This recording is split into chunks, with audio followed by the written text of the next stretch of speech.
bom estar com vocês. Eu não sei se é necessário chamar todo mundo para frente. Acho que não, né? Geralmente são os presbiterianos não renovados que ficam lá no fundo, né? O normal é que os renovados ficam bem na frente, né? Não é verdade? Tá ficando mal para vocês lá, né? Não é brincadeira, tá, gente? Hoje nós queremos fazer o seguinte, estamos aqui nesses dias, puxa, está voando, né? Está voando muito rápido, falando sobre a missão de Deus através das Escrituras. E hoje nós temos uma abertura para a igreja maior, e eu gostaria de falar sobre um modelo de missionário, que é o apóstolo Paulo. Hoje nós vamos falar sobre a sua vida, a sua pessoa, quem que ele era, né? Porque para exercer a vocação de Deus, nós temos que internalizar, interiorizar essa vocação para nós mesmos, né? E hoje à noite, acho que no contexto da igreja toda, nós podemos pensar um pouco sobre ele como modelo, né? O que nós podemos aprender em termos de engajamento missionário como igreja, a partir do exemplo do apóstolo Paulo. Mas hoje de manhã, eu quero refletir sobre a sua pessoa. E especificamente, tá difícil, dá para ver? Acho que dá, né? Especificamente nós vamos falar um pouco sobre um assunto que pouco se fala. Se fala sobre a conversão de Paulo, não é verdade? E a gente imagina uma conversão instantânea, não é verdade? Da noite para o dia, de inimigo do evangelho, do maior propagandista do evangelho. Só que esse mesmo apóstolo, ele exorta os cristãos em Filipenses a desenvolverem a sua salvação. Não é verdade? Será que nós podemos ver o desenvolvimento da salvação na própria vida do apóstolo Paulo? E de repente isso pode servir de exemplo para nós. Deixa eu só fazer uma pequena pesquisa aqui. Quantos de vocês estão convertidos? Convertidos. Quantos de vocês, assim, plenamente convertidos? Plenamente convertidos. Quantos de vocês estão mortos? Alguns estão mortos, né? Quem já entrou no caixão e foi enterrado? Já? É mesmo? Já deitei no colchão só para experimentar, para ver se estava confortável? No batismo, né? Mas o caixão mesmo? Não, o caixão não, tá bom. Pô, mas assustei, né? Muito bem. A Bíblia fala que a nossa salvação final é a ressurreição dos nossos corpos. Então, nenhum de nós chegamos ainda, né?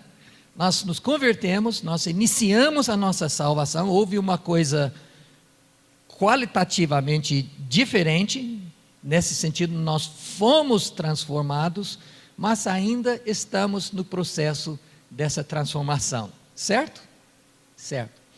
Então, vamos começar, vamos ver se a gente consegue identificar fases na vida do apóstolo Paulo, onde ele se desenvolve em termos do seu próprio conceito de salvação. Estranho isso, não é?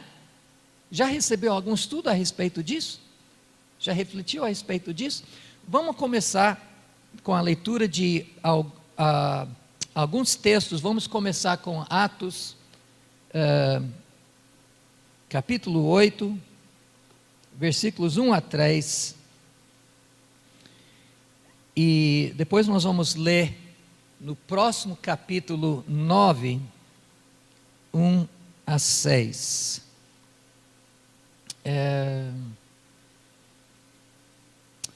Então, Atos 8, 1 a 3. Não sei se dá para acompanhar aqui. Eu acho que dá, né? Dá para acompanhar? E Saulo aprovou a morte de Estevão. Naquele mesmo dia, a igreja de Jerusalém começou a sofrer uma grande perseguição. E todos os cristãos, menos os apóstolos, foram espalhados pelas regiões da Judeia e da Samaria. Alguns homens religiosos sepultaram Estevão e choraram muito por causa da sua morte. Porém, Saulo se esforçava para acabar com a igreja. E ele ia de casa em casa, arrastava homens e mulheres e os jogava na cadeia. Primeiro encontro com Paulo, então Saulo. Próxima passagem.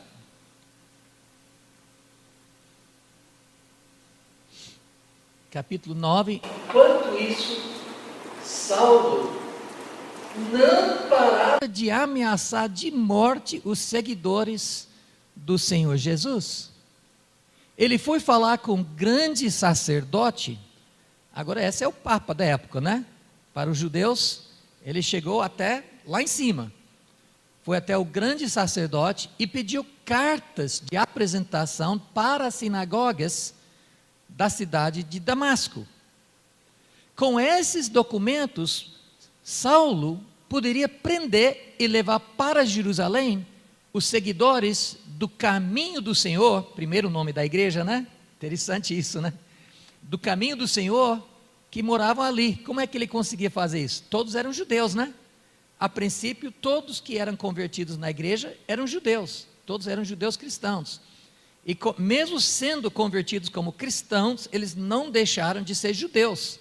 Então, estavam sujeitos às autoridades judaicas. E Paulo aproveitou disto, pegou os documentos necessários para ir buscá-los e levar para Jerusalém.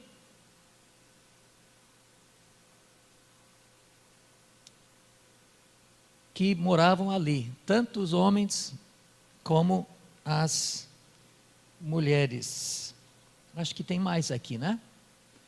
Mas na estrada de Damasco, quando Saulo já estava perto daquela cidade, de repente, uma luz que vinha do céu brilhou em volta dele. Ele caiu no chão e ouviu uma voz que dizia: Saulo, Saulo, por que você me persegue? Quem é o Senhor? Perguntou ele. E a voz respondeu: eu sou Jesus, aquele que você persegue. Mas levanta-se, entra na cidade e ali dirão a você o que deve fazer. Esses são nossos primeiros encontros com Saulo. Saulo, que era um judeu modelo. Ele era um judeu modelo, um fiel, piedoso, em quem ninguém mesmo poderia botar defeito. Nós lemos no Novo Testamento sobre outras pessoas judias piedosas, que são chamadas de pessoas piedosas. Por exemplo, o fariseu Nicodemos era conhecido como uma pessoa piedosa. Os pais de João Batista, lembra do nome deles? Zacarias e Isabel, Simeão e a profetisa Ana. Todos eles, nos evangelhos, são chamadas de pessoas piedosas. Pessoas piedosas são pessoas que parece que vão além. Eles seguem toda a fé, mas eles se comprometem corpo e alma. Saulo era conhecido como uma dessas pessoas.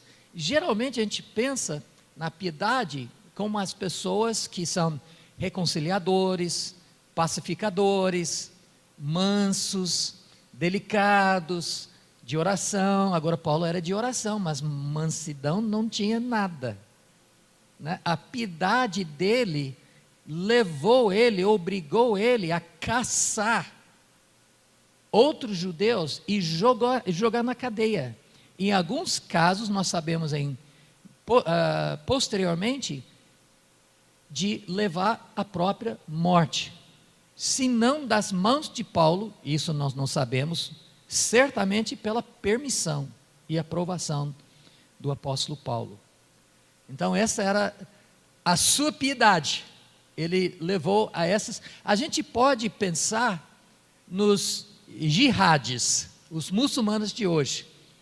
Eles são piedosos, porque eles acreditam piamente que eles estão certos, e isso significa que leva a espada e vai até as últimas consequências. Na verdade, essa ideia de zelo é uma herança entre os muçulmanos, é uma herança dessa perspectiva dos zelotes, que eram um subpartido dos fariseus. Estão seguindo a mesma linhagem. Paulo, de certo modo, pelo menos Saulo, é um dos antecessores dos jihadis. Interessante, né? Por quê? Porque ele era piedoso. Interessante pensar na piedade dessa maneira, não é verdade? Saulo exerceu a sua piedade através da sua dedicação ao estudo e à obediência às Escrituras. E não adianta protestar dizendo, não, mas ele estava mesmo obediente à lei, porque para o judeu naquela época as Escrituras eram a lei, ou a lei eram as Escrituras, era uma e a mesma coisa.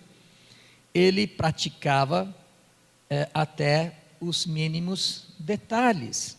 Tanto que, como discípulo de Jesus, Paulo, 30 anos depois da sua conversão,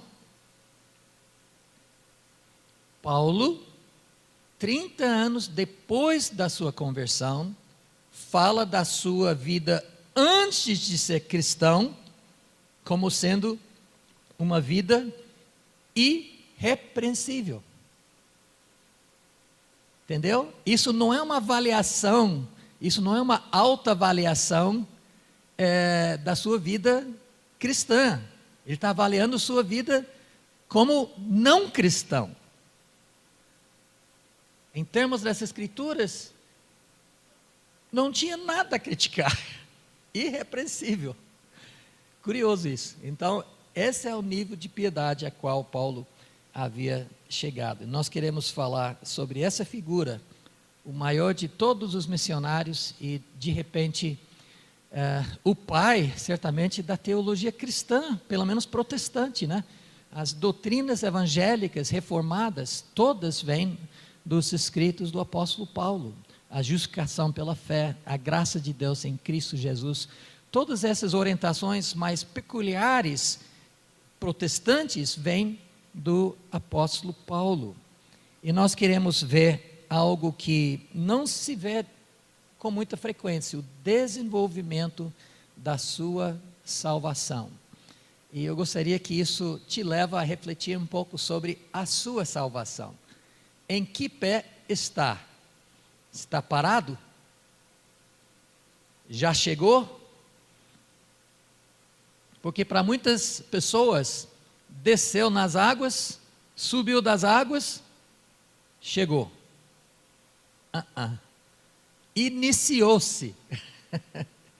E para muita gente, parou, acabou. E nós temos os problemas e as dificuldades que nós temos justamente por causa disso. Paulo literalmente ficou cego e depois voltou a enxergar. De perseguidor assíduo da igreja se transformou no maior propagandista. Então a gente imagina que já foi 80, mas ele mesmo, ele próprio disse em Filipenses 2, em Filipenses 2, 12 a 13, acho que podemos mudar. Continuem trabalhando com respeito e temor a Deus para completar a salvação de vocês, pois Deus está sempre agindo em vocês para que obedeçam à vontade dEle, tanto no pensamento como nas ações. Acho que muitos de nós já estamos obedecendo nos pensamentos, grosso modo, né? Pelo menos os pensamentos que a gente deixa os outros verem, né? Mas as ações ainda ficam aquém, né? Deixa eu só fazer uma nota de rodapé aqui. Alguns estão protestando, mas puxa vida, pastor, isso não é salvação, isso é santificação. Na verdade, santificação é a palavra que a gente usa teologicamente para escapar desse desafio do apóstolo Paulo. Sim, o desenvolvimento da nossa salvação é a nossa santificação, sem dúvida, mas é o desenvolvimento da nossa salvação. Desenvolvimento que virá um fim só depois da morte, só depois de experimentar o caixão, ou se ele vier antes, direto, né? Mas só no dia em que a gente vive abundante e eternamente com Cristo Jesus. Como isso aconteceu na vida do apóstolo Paulo? Nós vamos identificar 4 fases da salvação do apóstolo Paulo. Essas 4 fases não são absolutas. Eu não quero dizer que existem 4 fases de salvação. Eu estou apenas dizendo que eu, Timóteo, consegui identificar através das cartas de Paulo 4 fases de salvação dele. Eu imagino que havia 2 ou 3 ou 4, 2 ou 3 ou 4, antes da primeira que a gente consegue identificar nas suas cartas. Estão me entendendo? Mas lendo as suas cartas, a gente pode identificar pelo menos 4 fases da sua salvação. Pode também ter havido outras depois. Isso vai nos ajudar a pensar um pouco sobre as nossas próprias vidas. Como vocês estão vendo, eu vou tentar colocar isso numa cronologia, tá? Ele tinha quantos anos? Quantos anos depois? Para a gente ter uma ideia, pelo menos na vida de uma pessoa que Deus ungiu e usou grandemente, de como isso acontece na vida de um servo do Senhor. Curiosos? Então vamos lá. A primeira fase é o que eu estou chamando da fase da salvação inicial, de perseguidor para propagandista. Aí as passagens chaves são Atos 9:9 e 22 a 11. Vamos ler essas passagens. Ele, o apóstolo Paulo, ficou 3 dias sem poder ver. E durante esses dias não comeu nem bebeu nada. Depois ele comeu alguma coisa e ficou forte como antes. Saulo ficou alguns dias com seguidores de Jesus em Damasco. E começou imediatamente a anunciar Jesus nas sinagogas, dizendo: Jesus é o Filho de Deus. Alunos meus de ontem e de anteontem. Alunos meus de ontem e de anteontem. O que Paulo está anunciando? Logo no início.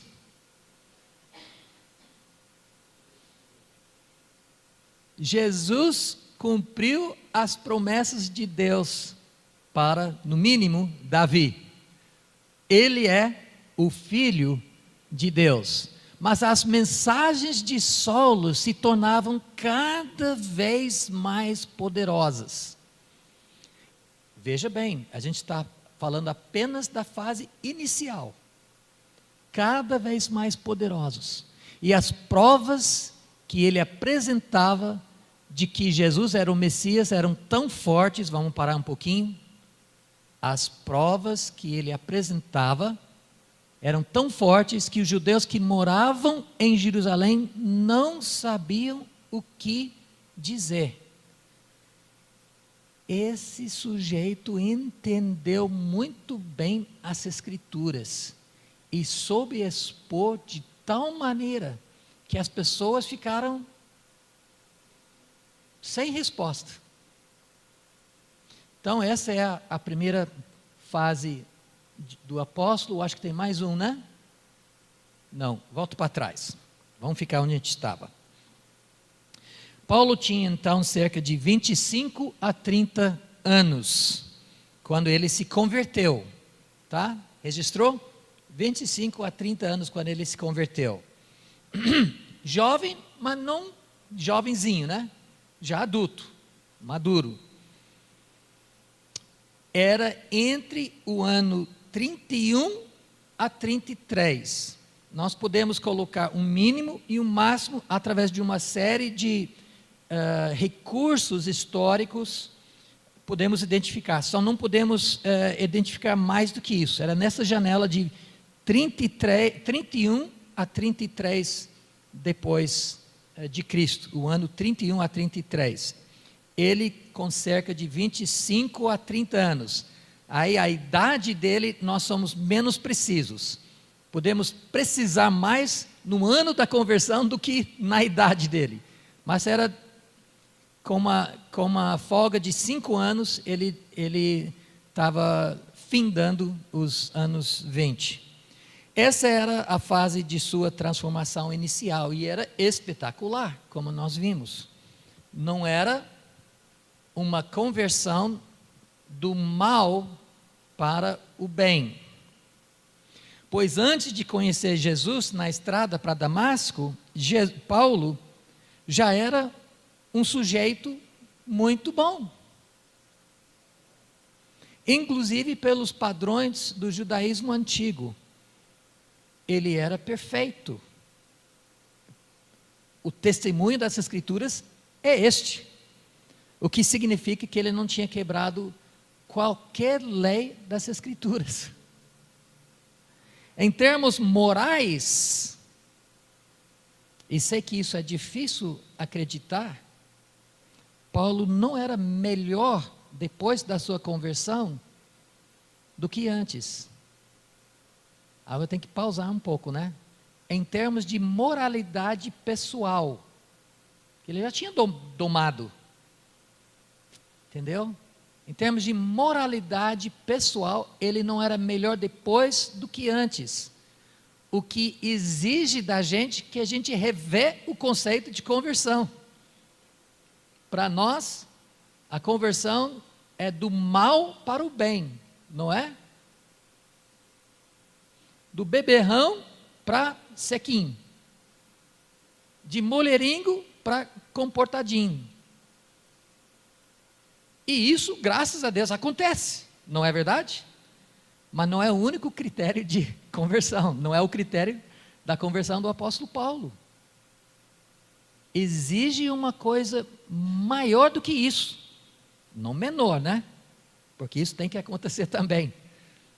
Se a gente tem a vida tudo bagunçada, Jesus vai arrumar a nossa vida, sem dúvida.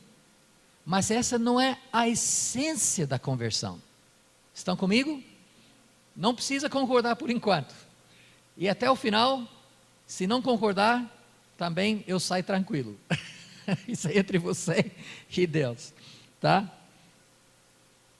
O nosso problema é que a gente concebe a conversão em termos de moralidade. E por isso, na hora do testemunho, nós privilegiamos mais as pessoas que tinham uma vida o mais cabeluda possível, porque nós pensamos que isso ilustra melhor o poder de Deus. E no caso de Paulo, ele jamais seria convidado para dar testemunho, porque ele não tinha um testemunho deste para dar. Pense nisso. A conversão de Paulo não era assim. A transformação dele não era em termos morais, mas em termos de direção. E se a gente consegue reformular a nossa ideia de conversão para uma ideia de mudança de direção, nós vamos entender melhor o que Deus fez para Paulo e o que Ele quer fazer para cada um de nós. Lógico, para muitas pessoas, a maioria, aliás, uma mudança de direção exige uma mudança radical de moralidade, de comportamento. Eu não estou negando isso, vocês estão entendendo, né? Para a maioria, tem coisa que tem que arrumar. Mas esse não é o ponto principal. O ponto principal é uma mudança de direção. Saulo estava literalmente a caminho para Damasco, para acabar com a raça do movimento cristão. Jesus o derrubou e o colocou em um novo caminho, neste caso era o mesmo caminho geográfico, né? Mas em um novo caminho, ou seja, com um novo propósito, para reforçar e aumentar o movimento cristão. De perseguidor se transformou em um dos maiores promotores da fé cristã. Pregador poderoso, pregador convincente. Aliás, são duas coisas, não é a mesma coisa, né? Porque basta aumentar o volume da voz e a gente já tem um conceito errâneo, né? De pregador poderoso. Pregador poderoso é aquele que grita o tempo todo. E a gente fala, aleluia, aleluia. Pô, não tem nada a ver, né? Não é isso. Paulo era poderoso. E era convincente. Ele tinha conteúdo, não só o volume. Ele tinha conteúdo. Ele tinha o que falar. Porque era muito estudioso, mas não era estudioso só para, entendeu? Ele usou aquilo para a sua fé, para expressar a sua fé. Era por causa das suas convicções bíblicas. Os alunos que estavam comigo ontem podem explicar isso para aqueles que não estavam comigo ontem.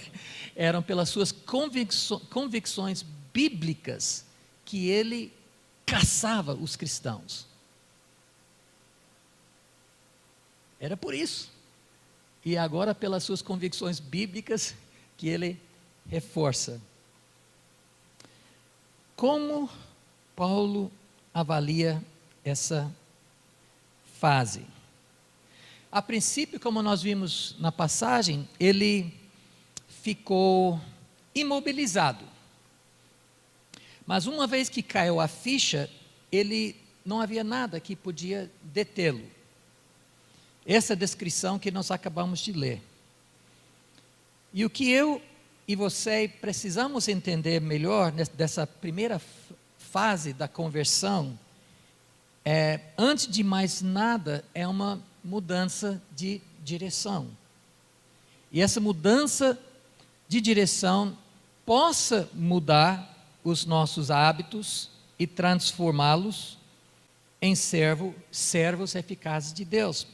Muitas pessoas que precisam mudar de moral. Muitas pessoas pensam que precisam mudar de moral antes de se converter.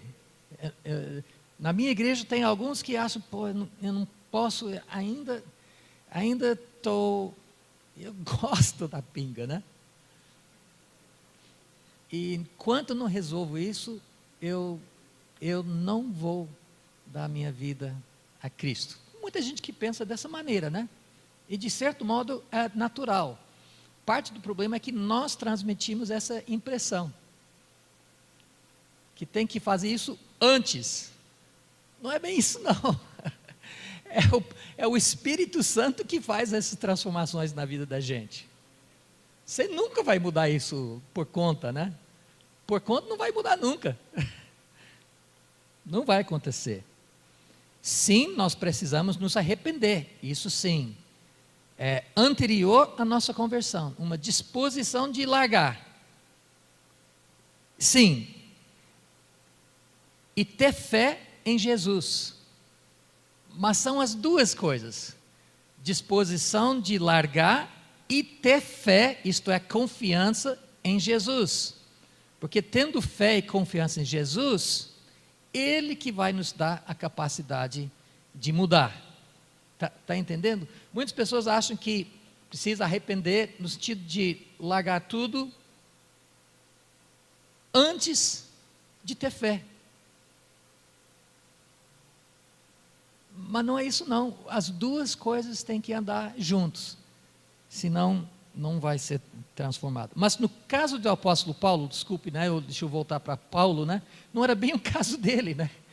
Ele mudou de direção, ele chegou a confiar em Jesus, e assim nós temos essa primeira fase. Vamos passar então para a segunda fase que nós podemos identificar. Eu chamo essa fase de a fase da salvação avaliada. Consegue ler o azul lá em cima? Em termos da sua avaliação própria, é de melhor que todos para ser escolhido. Essa é a segunda fase. Tem uma mudança de orientação. Não sabemos quanto tempo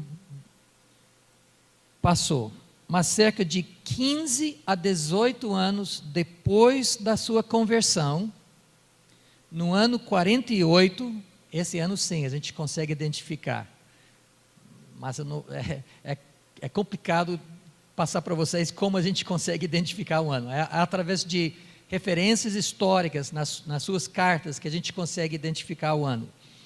No ano 48, encontramos Paulo não mais silenciado e pasmado. Não é aquela conversão, passou essa fase. Ele já havia passado para uma nova fase. A fase da sua conversão avaliada. Ele passou o oba-oba e já está avaliando. Já chegou essa primeira grande avaliação. 15 a 18 anos atrás. Ou seja, não é uma avaliação rasa. Qualquer um pode avaliar em qualquer momento. Mas eu estou falando de um tipo de avaliação que vai fundo.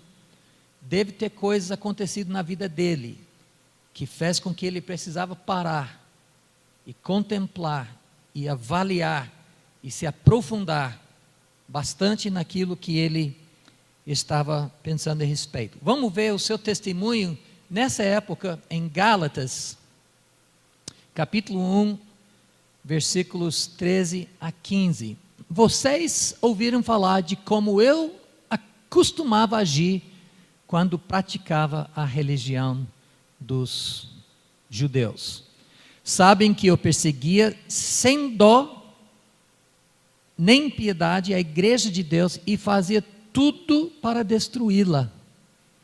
Quando praticava essa religião, eu estava mais adiantado do que a maioria dos meus patrícios da minha idade. Numa tradução mais ao pé da letra, ele diz que eu era mais zeloso. Acho que nas suas traduções você pode ver essa palavra, mais zeloso. Zeloso é a palavra-chave para se referir a uma ala dos fariseus que virou zelotes, que realmente levava às últimas consequências de até sacar a arma. Então ele era o mais zeloso dos seus. O Paulo, a gente fala, né? Era um fariseu dos fariseus, era farisérrimo, era super zeloso na sua fé, e seguia com mais zelo do que eles as tradições dos meus antepassados, com mais zelo que eles. Lembra que ele não está falando com mais zelo do que eles, os outros judeus, ele está falando mais zelo do que eles, os outros comprometidos, os outros fariseus, entendeu? Se a gente podia usar uma analogia hoje, né? O grupo dos puritanos, ele era o mais puro dos puritanos, ele era o mais puritano dos puritanos. Isso era o apóstolo Paulo, ajuda a entender, né?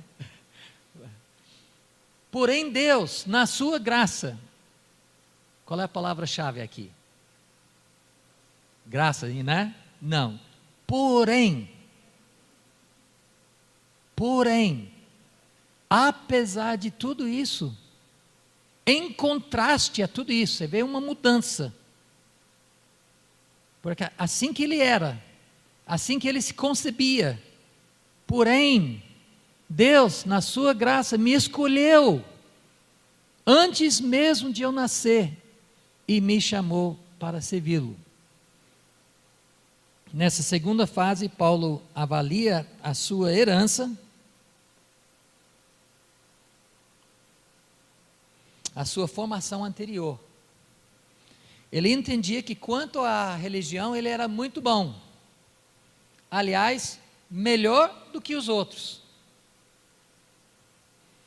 Era uma pessoa muito zelosa e continua sendo. É verdade que ele coloca um porém.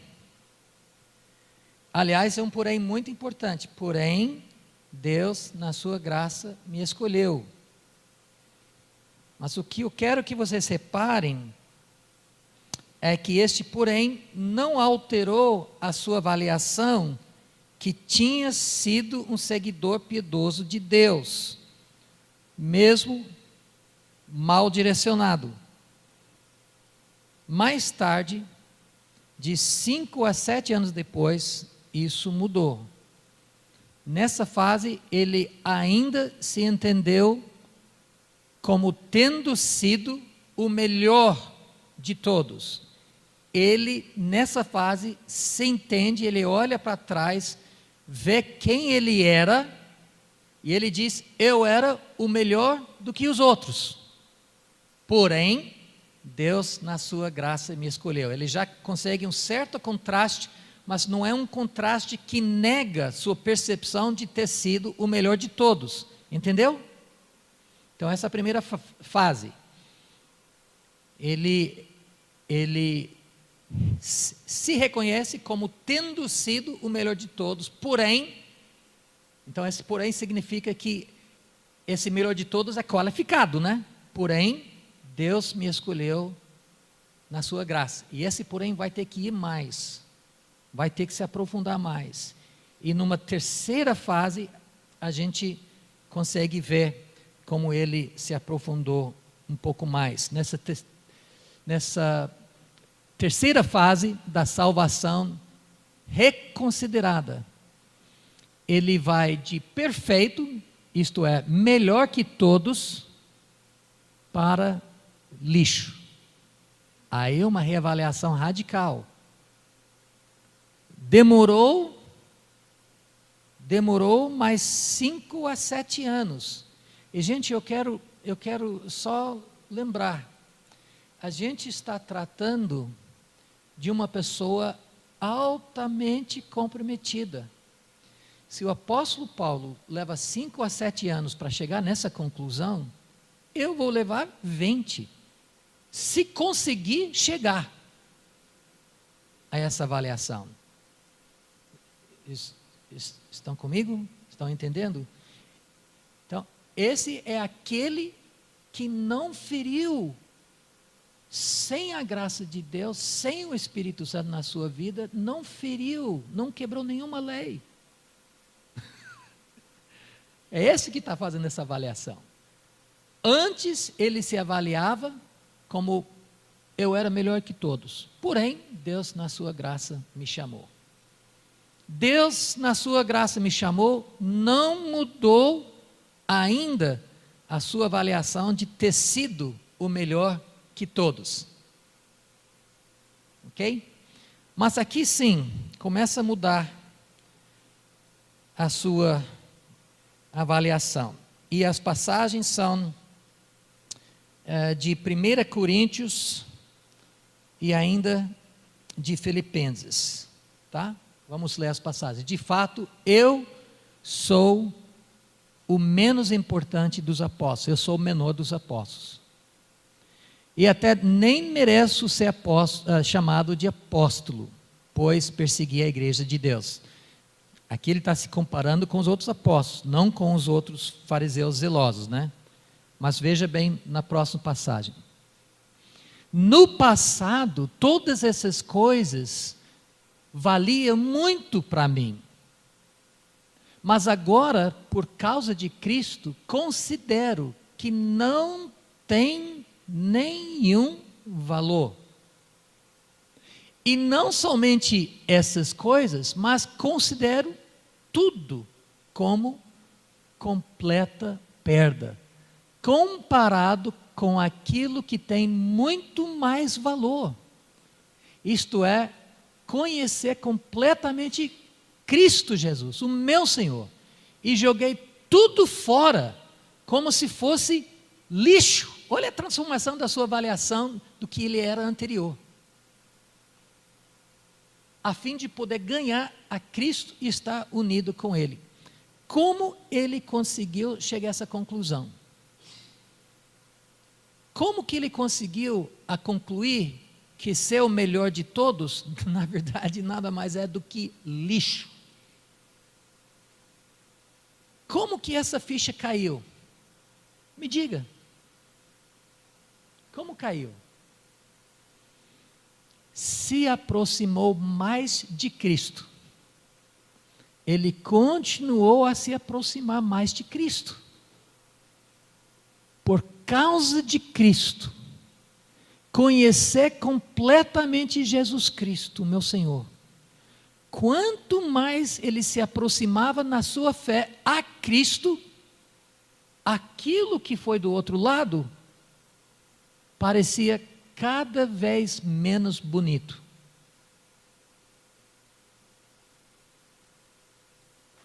Quanto mais se aproximava a Cristo, o melhor de todos virava lixo. E ele começou a mudar a sua autoavaliação da sua conversão. Logo está crescendo, está desenvolvendo na sua salvação. Eu vou parar aqui um pouquinho, só para perguntar, né? Dúvidas? Protestos? Protesto. Tem que ser o pastor, né? Meu aluno favorito. Fala, pastor. É uma dúvida que todo mundo tem. Quando o senhor falou da moralidade, se Paulo ele era solteiro, aquela perguntinha básica, né? Se ele era solteiro, se Paulo era solteiro. Não,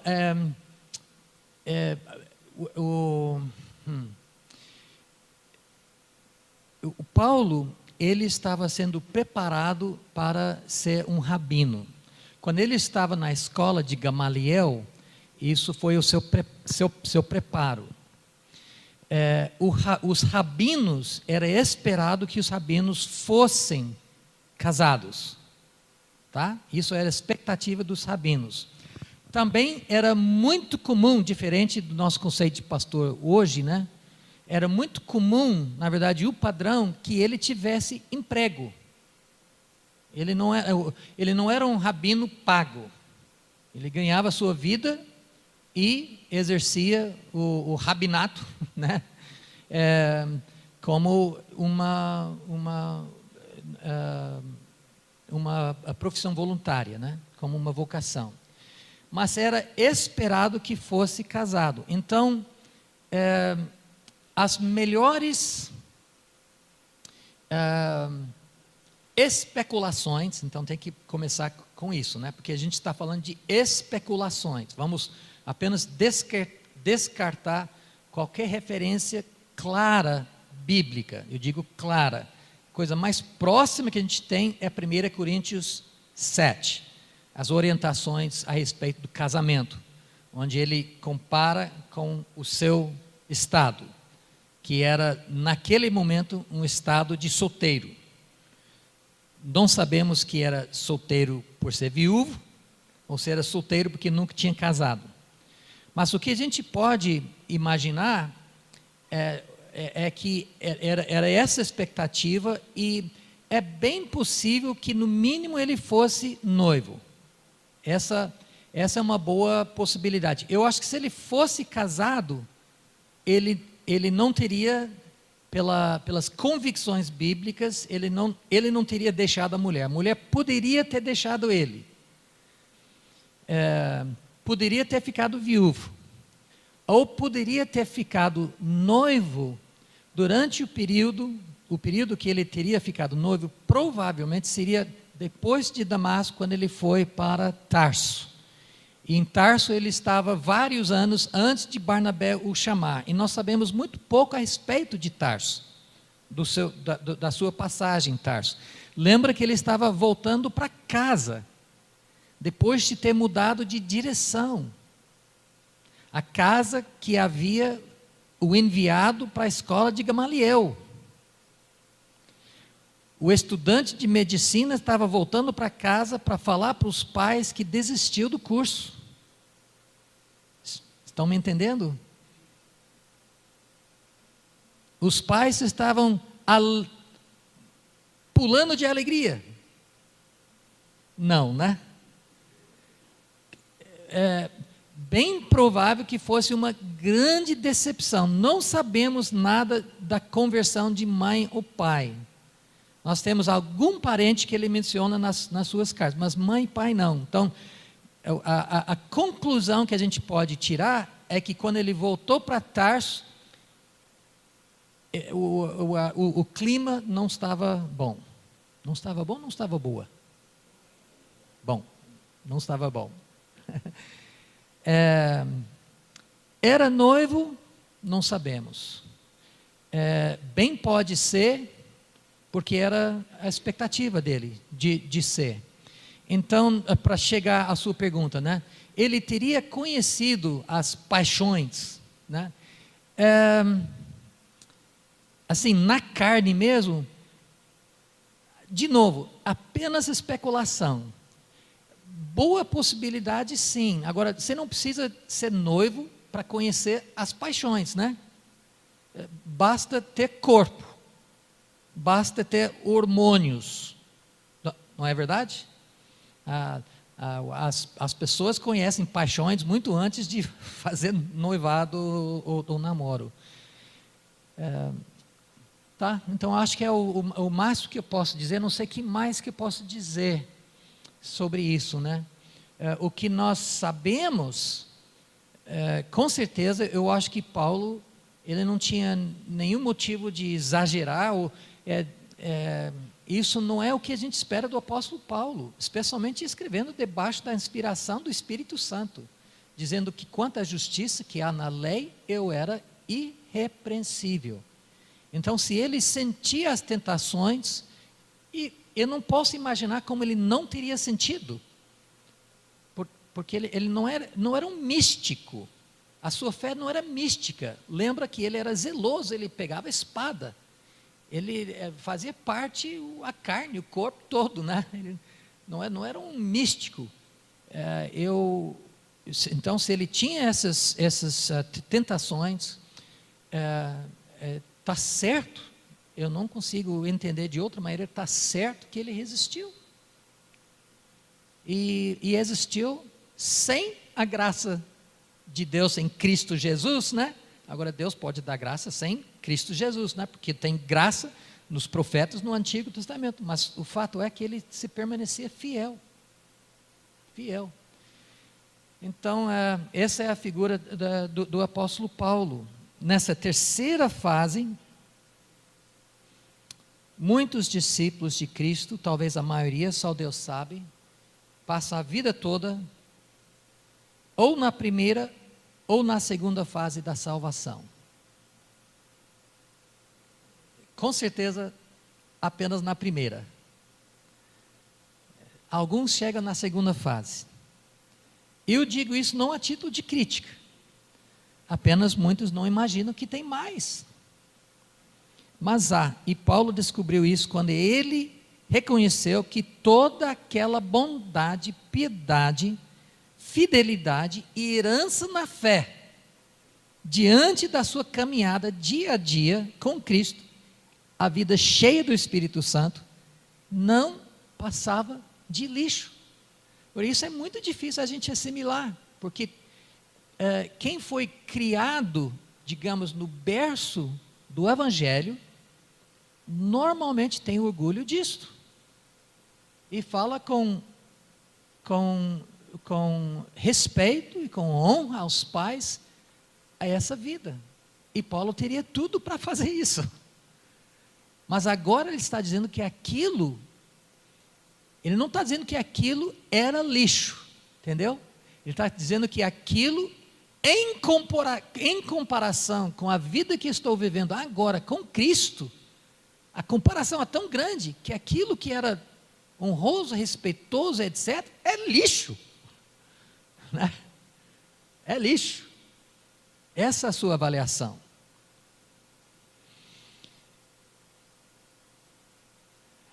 Em algum momento entre a hora que ele escreveu a carta aos Gálatas e suas cartas aos Coríntios, 5 a 7 anos depois, e a carta aos Filipenses, 10 a 12 anos depois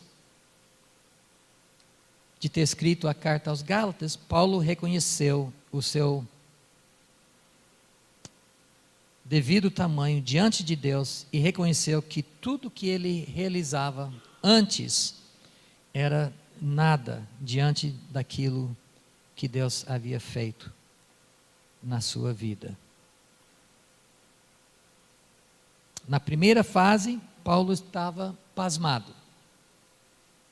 Na segunda, reconheceu sua boa formação, mas entendeu que era importante mesmo, era a graça de Deus em Cristo Jesus. Né? Na primeira fase, virou crente. Cara, estou muito tentado a dizer pentecostal, né? Só que na segunda fase vocês vão jogar pedra em cima de mim, né?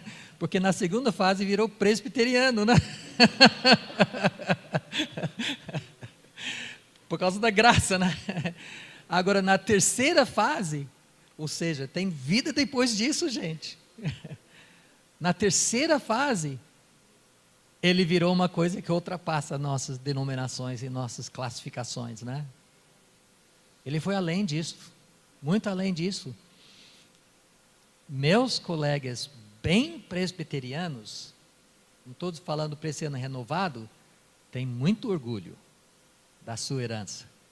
Paulo tinha passado isso. Isso ficou numa segunda fase. Ele já deixou isso para trás, já considerou isso como lixo e já passa para uma terceira e uma quarta. Nós vamos ficar ainda na terceira, né? Então não sei que bicho nós vamos chamar dessa terceira, né? Mas eu acho que escapa um pouco as nossas nomenclaturas de pentecostal, presbiteriana, essas coisas. É uma outra coisa a qual todos nós temos que almejar.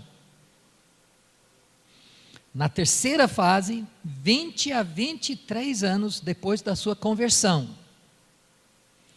Paulo entendeu que aquela vida anterior a Cristo, que antes considerava boa, mesmo que mal direcionada, comparado com o ganho de andar com Cristo todos aqueles anos, 20 a 23 anos,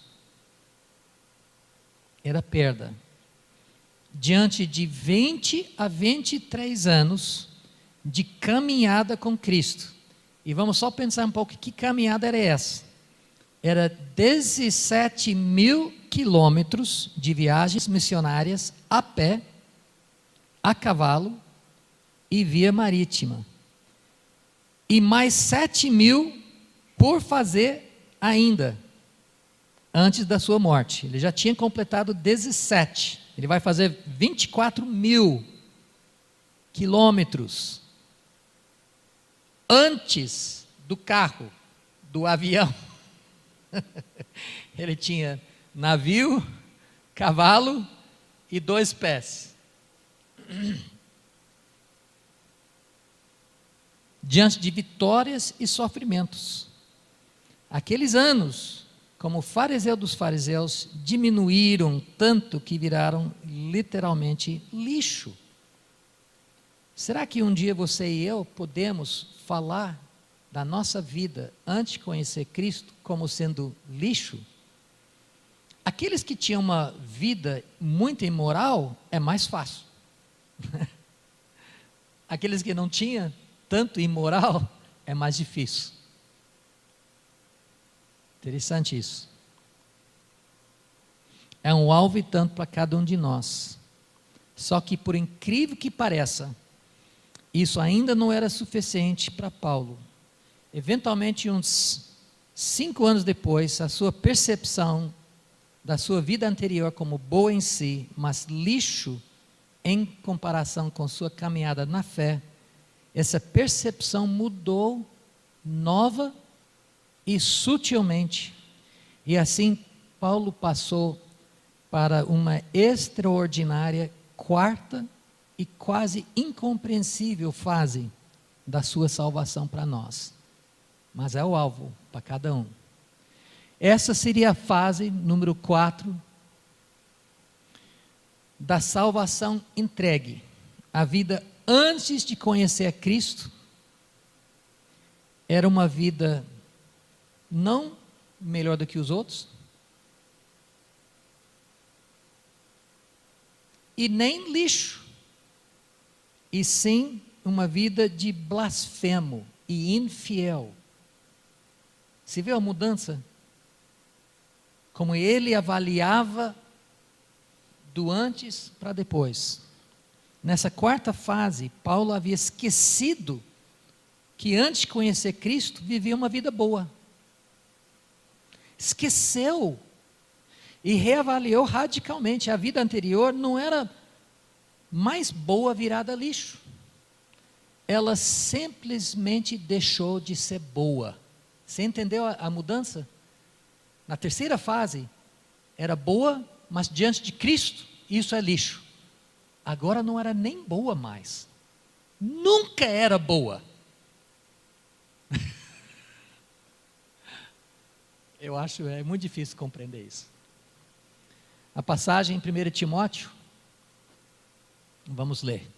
Agradeço a Cristo Jesus, o nosso Senhor, que me tem dado forças para cumprir a minha missão. 1 Timóteo, lá no fim da vida dele. O apóstolo Paulo, volta para trás, está com 60 anos ou mais. Converteu com 25 a 30. Então está com 35, 40 anos de caminhada.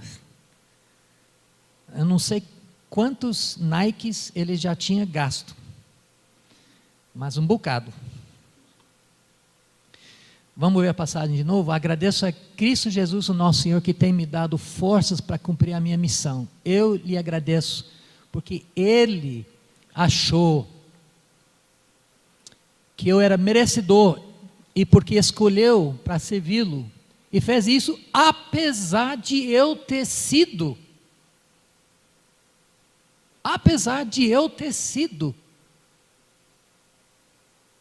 de ter dito, blasfêmias contra ele no passado, e de o ter perseguido e insultado. Mas Deus teve misericórdia de mim, pois eu não tinha fé. Alguém que antes dizia que era irrepreensível, ele diz, eu não tinha fé. Veja bem, gente, isso é muito sutil. Imagino que ele ainda entendeu que quanto à justiça que está na lei, era de fato irrepreensível, mas ele não vai enfatizar isso mais. Essa não é a ênfase que ele quer dar. A ênfase que ele quer dar é que eu era um infiel. Eu não tinha fé. Eu era um blasfemo. E por isso não sabia o que eu estava fazendo.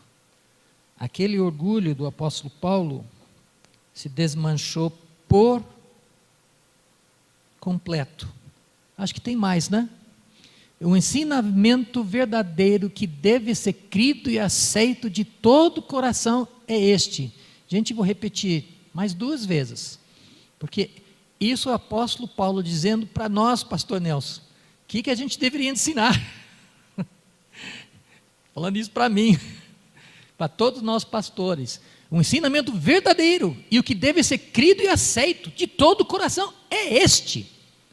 Título do nosso sermão, né? Eu não preguei ainda, né? Não sei se você já pregou isso, né? Mas a gente tem que pregar isso. Cristo Jesus veio ao mundo para salvar os pecadores, dos quais eu sou o pior. Entendeu?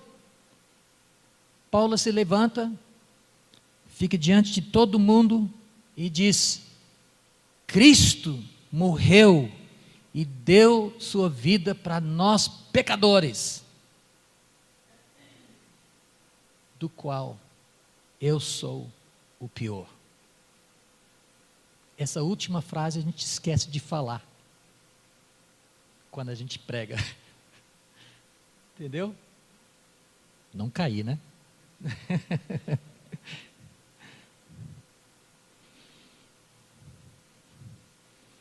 Detalhe: sou. Detalhe: não era. Sou. Como é que ele pode dizer isso? A gente consegue dizer do qual eu era o pior. Cara, isso é difícil. Do qual eu sou o pior. Como é que ele avaliava a sua vida, a sua fé, para poder dizer isso? Mas foi por esse mesmo motivo que Deus teve misericórdia de mim, para que Cristo Jesus pudesse mostrar toda a sua paciência comigo. E isso ficará como exemplo para todos os que no futuro vão crer e receber a vida eterna. Perceberam a diferença? Antes de conhecer Cristo, a sua vida não era mais boa, mas mal direcionada. Não era nem sequer boa, mas virada lixo. Muito mais que isso, ao invés de pensar na sua vida como fariseu, como irrepreensível, agora Paulo fala com todas as letras: eu não tinha fé. Eu sou o maior dos pecadores.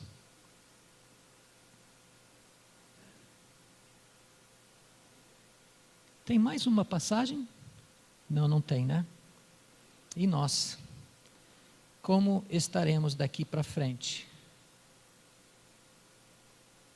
Veja bem, nenhuma das 4 avaliações da salvação de Paulo estava equivocada. Entendeu?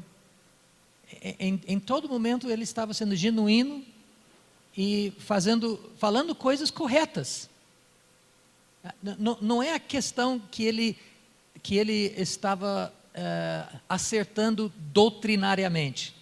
Qualquer uma das avaliações está correta, mas dá para perceber um crescimento na sua avaliação de si mesmo, do nível da transformação e da aproximação de Cristo, decorrente de longos anos de caminhada, longos anos de arregaçar as mangas e de se envolver no trabalho de expansão no reino de Deus. Não há coisa que acontece de noite para dia. A coisa que vem com muitos anos de compromisso, de devoção, de trabalho. Paulo se desenvolveu na sua salvação. Será que teve fase depois dessa? Não sabemos. Não sei se ele escreveu mais alguma coisa depois disso, para a gente ver, antes de morrer. Nós não temos. Nós não sabemos muito bem aqueles primeiros anos. Como é que ele chegou de pasmado para, entendeu? Aquela segunda fase. Não temos informações. Só temos informações a partir das cartas que ele escreveu. E a partir da primeira carta que ele escreveu, no ano 48, ele já tinha uns 45 anos. Então, de 25 a 30 para 45, digamos, não temos essas informações. Mas podemos ver por que Paulo falou: desenvolvei a vossa salvação. E Deus nos abençoe, tá? Amém.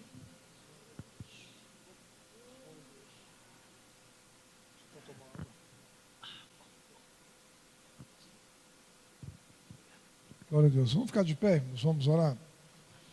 Aleluia. Então, nosso desafio nesta manhã é desenvolver a nossa salvação. Não ficarmos estagnados, né, parados, né? Conhecer a Cristo é muito melhor, né? Então, o desafio nesta manhã é você fazer crescer a sua salvação. E Deus vai recompensá-lo, né? Eu estava analisando ali, né? Eu quando eu estava indo para o seminário, eu trabalhava no Bradesco. Aí o empresário que eu atendia lá no Bradesco, chegou para mim e falou: você está saindo do Bradesco? Eu estou saindo. Olha, eu não quero saber por quê, eu não quero saber quanto que você ganha, mas eu vou te pagar 3 vezes mais para você trabalhar para mim. Vou te dar um apartamento e vou te dar um carro zero. Eu olhei assim para ele e falei: mas olha, eu falei: não, mas eu estou indo para o seminário. Você vai ser padre? Você vai ser padre? Quer dizer, a minha proposta é muito melhor do que ser padre. Eu falei: não, não estou indo, não vou ser padre, eu vou ser pastor. Aí ele falou para mim: eu vou te dar 1 semana para você pensar. 1 semana depois ele voltou lá. E aí, pensou na minha proposta? Vou te pagar 3 vezes mais, vou te dar um carro 0 quilômetro e vou te dar um apartamento. Você pode até casar. Eu era solteiro na época, né? Não sabemos se Paulo era solteiro ou se era casado. E 1 semana depois, aí eu falei para ele, não, eu vou para o seminário. Deus tem um plano na minha vida, né? Deus tem um propósito na minha vida. Então eu estou pensando nos jovens hoje, né? Não só nos jovens, todos nós, né? A sublimidade do ministério, né? Tem muita gente que fica com o seu ministério estagnado, parado. Pensando aqui, né? Eu quero aqui, né? Então eu quero que você pense nisso, né? Dê uma pensada na sublimidade do ministério, né? Da graça de Deus, né? Da grandiosidade que é conhecer a Deus e servir a Deus, né? Então vamos fechar os olhos, vamos orar. Dê uma analisada na sua vida, né? Se a sua salvação está estagnada, ou se está estagnada, você pode desenvolvê-la a partir de hoje, né? Eu vou desenvolver a minha salvação, vou ler mais a Bíblia, vou amar mais a Bíblia, eu vou orar mais, vou dedicar-me mais, eu vou participar mais. Minha vida, olha, está um lixo. Minha vida está um lixo, né? Eu vou melhorar, eu preciso melhorar. Vamos orar. Senhor Deus e Pai, aceita a nossa gratidão, adoração e louvor. Porque o Senhor deixou o céu, o Senhor deixou o esplendor da sua glória no céu e veio até aqui para nos salvar, pagar um preço de salvação por nós. Aceita a gratidão da nossa alma, Jesus, porque o Senhor renunciou o céu e veio até aqui para nos redimir, para nos salvar, para nos comprar, para nos libertar. E que nesta manhã nós possamos também entender esta verdade, esta realidade, e que possamos servi-lo com inteireza de coração e com renúncias, e para amá-lo, para glorificá-lo, para servi-lo e para propagar o teu evangelho, para propagar o teu evangelho. Use o teu filho, a tua filha, na família, no trabalho, na igreja, na escola. Usa o teu filho, a tua filha aqui nesta manhã como propagadores da tua palavra e do teu evangelho. E que a tua graça,